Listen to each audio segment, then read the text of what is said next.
or GDV, gastric dilatation and volvulus. GDV is a pathologic condition, meaning it is a disease process. Bloating occurs when a canine stomach accumulates gas, food, or liquids, exerting pressure on visceral organs and obstructing blood circulation, cardiac function, and respiration. Dogs are monogastric animals, meaning they have a single-chambered stomach. Rotation or twisting of the stomach can block the blood flow, resulting in shock. Peritonitis can occur if the stomach twists and causes a rupture, leading to infection and inflammation of the peritoneum, the lining of the abdominal cavity. In order to avoid bloating, it is essential to avoid these problems in the first place. Bloating is the second leading killer of dogs, with only cancer taking more lives. Predisposing variables include large breeds with deep chests like Great Danes, Weimaraners, St. Bernards, and dogs with first-degree family with a history of GDV are at a higher risk. Conditions such as inflammatory bowel disease, food allergies, or other disorders that slow down gut movement may contribute to the development of GDV. If your dog is large or deep-chested, the indications of bloating, such as abdominal distension, may be less visible. In these dogs, the portion of the abdomen where a bloated stomach is located may lie behind the ribs. This may be even less visible if your dog is very hairy or overweight. Therefore, the lack of evident bloat does not rule out the disease. Keep an eye out for the first telltale symptoms, which might include pacing and restlessness. Tachycardia, rapid heart and pulse rates can be an early sign due to the pain and distress associated with this condition. However, it's also typical as the condition progresses, due primarily to the compromised blood flow throughout your dog's body, as they are in a true state of shock. In the later stages of shock, the pulse rate will actually drop. This is a very bad sign. For this reason, as well as many others, you should know how to check your dog's pulse rate.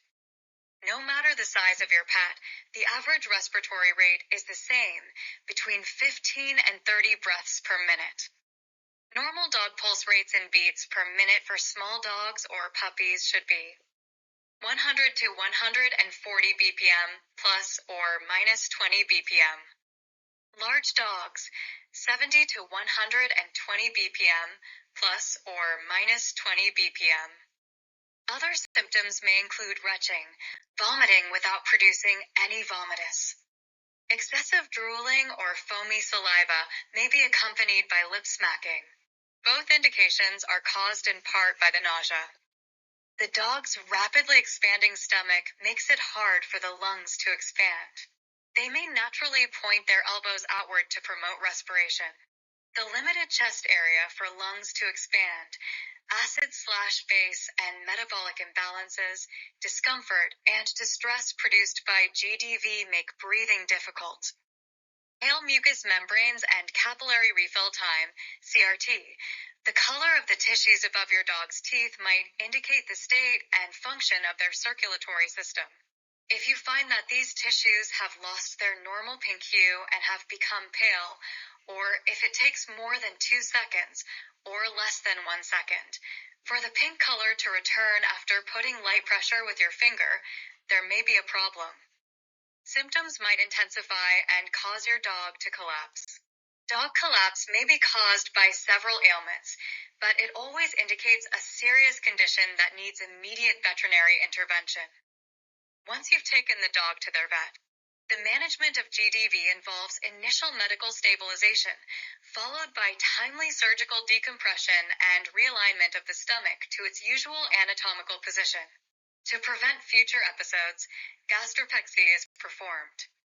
What are the steps that can be taken to possibly help prevent some of the risk? Avoid feeding your dog either before or right after exercise, particularly if it's an intense activity. To prevent them from gasping for oxygen as they eat, it's preferable to wait 30 to 60 minutes. Splitting up meals, smaller, more frequent meals, and using slow feeder bowls. Dogs should never be eating out of a raised food bowl unless a vet has ordered it. Make meal times less stressful for your dog. Feed your dog in a fenced-off area if they are possessive eaters who gulp down their food. Slow water intake and give your dog less water before, during, and after any strenuous activity. While you're out and about, make sure your pup only drinks water in little doses. Watch free access, water dishes closely, or carry along some fresh water and a bowl, and teach your pet to come to you when it needs a drink. There are also dishes designed to reduce the rate of drinking. A gastropexy is a surgical treatment for high-risk dogs, tacking the stomach to prevent future torsion. It is typically recommended when a dog is spayed or neutered, as they are already under anesthesia. The surgery can be scheduled at any time, and the risk is minimal, especially if the dog is young and healthy. Your veterinarian will advise on the best course of action. Bloat prevention is not foolproof, but knowing the signs of bloat in dogs and reducing their chances of getting GDV can help ensure their health and happiness. If your dog shows any signs of bloat, take them to an animal hospital. Your veterinarian is likely familiar with GDV and can quickly determine if they need immediate care. If your dog needs emergency surgery, they should be supervised by your veterinarian. By understanding the signs of bloat and reducing their chances of getting GDV, you can feel better about your dog's health and happiness.